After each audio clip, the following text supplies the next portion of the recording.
So let's do some cards.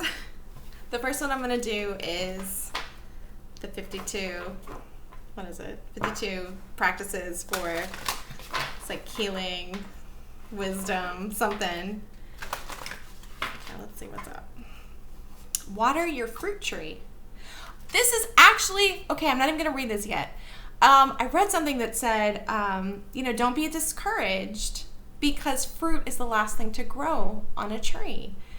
So we sit here and, we plant a seed and we water it and we try to have faith that it's going to bear fruit, and, the tree's growing, but still no fruit. And I was like, okay, well, is this going to be what I need it to be? And just sometimes we get discouraged, but bearing fruit is the last thing to happen. All the stuff has to happen before the fruit can bear. So when we get frustrated, because we want things to be different faster, like I will say that is the gift of getting older, is you finally recognize, like, you know what? Things are going to change overnight. I've got time. There's time. Every little step forward counts, right? We don't have to be completely transformed tomorrow into whatever different version of ourselves we want to be. And also we can balance that out with like some self-acceptance and self-compassion and going, I'm kind of an amazing person where I'm at, in certain ways, and let's water those seeds. Let's see what fruit they bear. All right, let's see what the card says. Okay. Look at the year ahead for you. What's one key thing that will bear lots of fruit if you take care of it? There's usually one or a few things that in your heart are a key factor to your well-being. If you think of this as feeding yourself or nourishing something that will pay off big for you, it's a lot easier to stick to a goal. And then it gives some steps to like water your fruit tree. But I do like the idea of like concentrating, things are a process. There's a lot of incremental steps, and maybe we aren't completely transformed into this completely separate person, different person overnight, but also we can look back and see the growth that we've made and how we have transformed from the past. It's really hard to see things, I feel like, in the present clearly sometimes, especially if you don't have a good self-perception. Again, totally been there. So finally getting to a place where you can look back and go, oh, you know what? I've made progress. Like, so no, I'm not where I want to be, but like past me is really happy I'm at where I'm at. Like, good for me. Let's celebrate that win. Okay. Usually this deck drives me bananas. It's the My Soul Challenge deck, but I like this card. It says, every day is a new beginning filled with opportunity. Take a deep breath and start again. Yeah, I mentioned this in the very last video, but one of the parenting techniques that I picked up is to not just like censure your kid if they do a thing wrong, but you try and quickly give them the opportunity to do it again the right way. It's called practice. It's how we get better. It's how we internalize skills. It's how we grow. So I really like this card, the idea that, we have new beginnings. We can try again. And it doesn't mean we ignore mistakes we've made, but we learn from them. We move forward. We have a growth mindset. It's kind of awesome if you think about it. Okay. I'm going to pull an affirmation card from my tiny, teeny, tiny affirmation deck.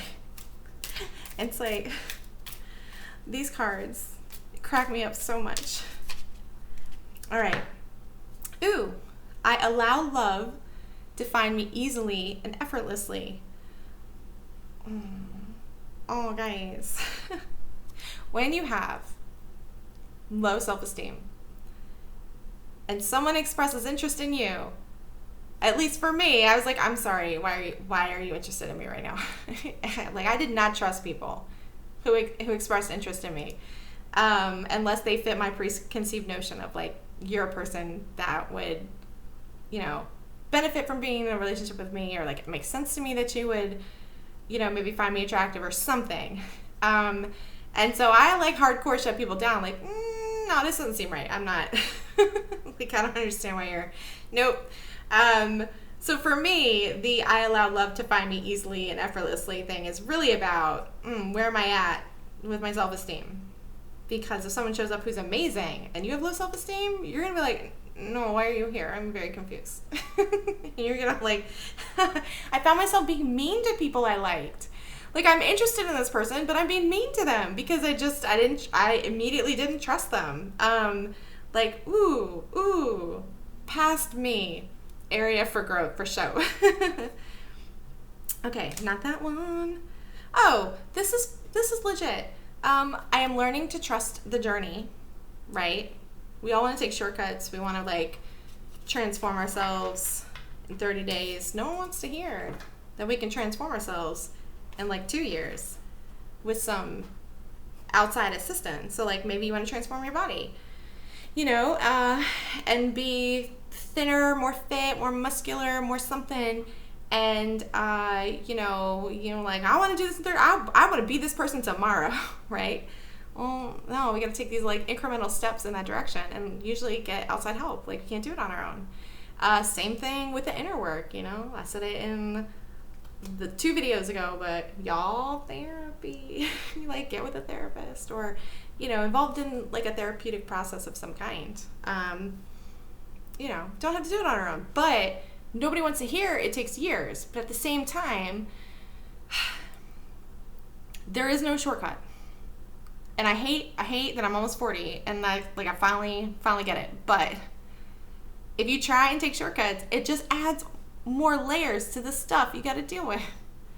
If you're not in a good place to love, then you pick not great people, because maybe someone shows up who is a great person. You're like, this doesn't seem right. So you push those people away, and then you're in a relationship with let's say, emotionally compromised person, or you're the emotionally compromised person, and then you have this bad relationship, and now you got to heal from it, and that's, like, extra stuff. Instead of, oh man, let's just take, even though it seems like such a long time, let's take a year or 2 years or whatever. And the thing is we can't shortcut it, so we're gonna have to take the time eventually. You may as well take it now. But again, I'm saying this after a lot of, life experience and therapy and amazing friends, and, like, if I could go back and talk to young me, you know what? Probably young me would probably just not really pay any attention. That's the hilarity of youth, anyway. Now let's see what's up. Consider your foundation. Ooh, getting all the right cards. Look at how committed you are. And the card it's a love card, so it says to love. But, like, just in general, committed, consider your foundation and what you're committed to. They're definitely, when you're rolling with low self-esteem, your foundation that you're committed to is not a stable one, and it eats you away from the inside. And it's not to say that is anyone's fault. A lot of these foundations that we get are from our childhood experiences. So we don't have, and, like, also I don't know perfect parents. There's always gonna be something, something we're gonna have to figure out or heal from, or we wish our parents had done differently. I'm actually super interested to see what my son thinks. Let's say, how old is he? Yeah, so, like, maybe 10, 15 years in the future, like, where he thinks we went wrong. And, there's something, but there are opportunities, if we can see them that way. Once you're further along in your healing process. Again, I've talked about this in other videos. If you're not in a place to see it as an opportunity, do not feel forced to. If you need validation that, like, what you went through was bad, like, take that time. That's where you're at. You need to integrate your reality. Totally get it. But then at some point you can go, oh, okay, this is where I can grow now. All right. Ooh. I don't like getting this card right on after that one. It's forgiveness. You are now able to activate the power of love in order to release past hurts. I disagree with this card, kind of. So for me, forgiveness is a potential outcome of healing. It is not the result of healing, and it is not the cause of healing. A lot of people go through the healing process and they get to the end and they finally are able to forgive, because forgiveness really is a tool for preserving relationships. We don't need to forgive somebody we don't have a relationship with. Like, let's say Donald Trump. Like, I don't feel a need to forgive him. I can understand him. I can perspective take for him, but I don't, we don't have a relationship. There's nothing there to preserve. We forgive people that we have relationships with. So anyway, but part of the healing process that we have to do is letting go, and like maybe not necessarily moving on, but moving forward. And we can decide if we want to preserve a relationship, to forgive a person. But this is also usually like a two-person process.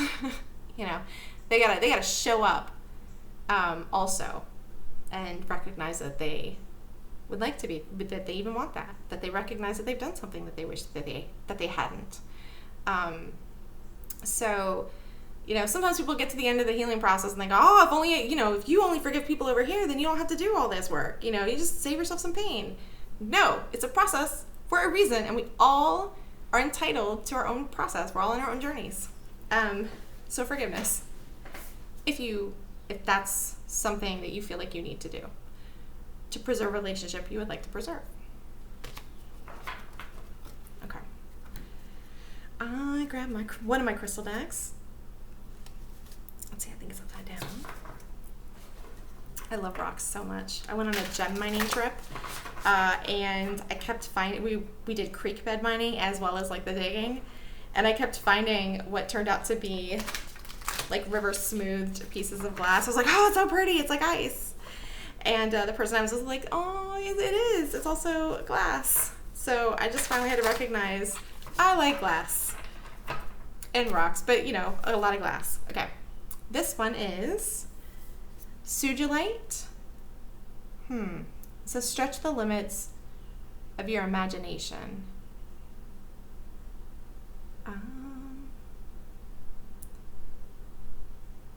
When to use it.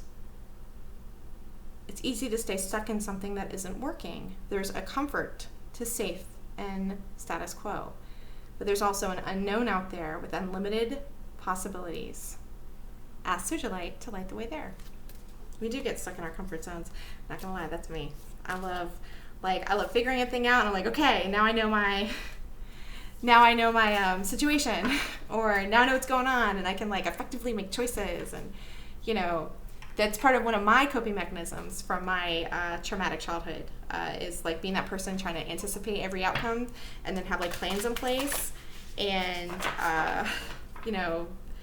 like know everything that's going on, so I can because I didn't have any trust. I didn't trust it. Most of the adults in my life, I didn't trust that what was going to happen was going to be safe for me. So that's one of the coping mechanisms that I'm now unlearning, but I'm in a safe place to do that. You can't, we have our maladaptive coping mechanisms to deal with maladaptive or bad situations. You don't have to maladapt to a good situation. So, we can let those go when we're safe. We're in the process. When we're at the end of the process, toward the end, we can start looking at that. Ooh, I like this one. It says gratitude. Be grateful for all that you have, even if it's not a lot.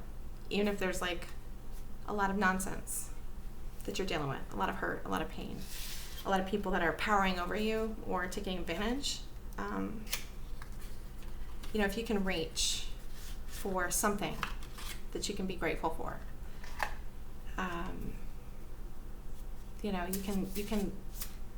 you can start planting some seeds of the life. No, I'm not even kidding. It says, gratitude increases opportunities. Little things count. Be grateful for all of your life. So that's a little triggering for people that are in like a bad place. But if you're in a bad place, just start planting those seeds of gratitude for whatever little small things you can. They will bear fruit at some point. Anyway, hope you guys have a great day. I'll talk to you next time.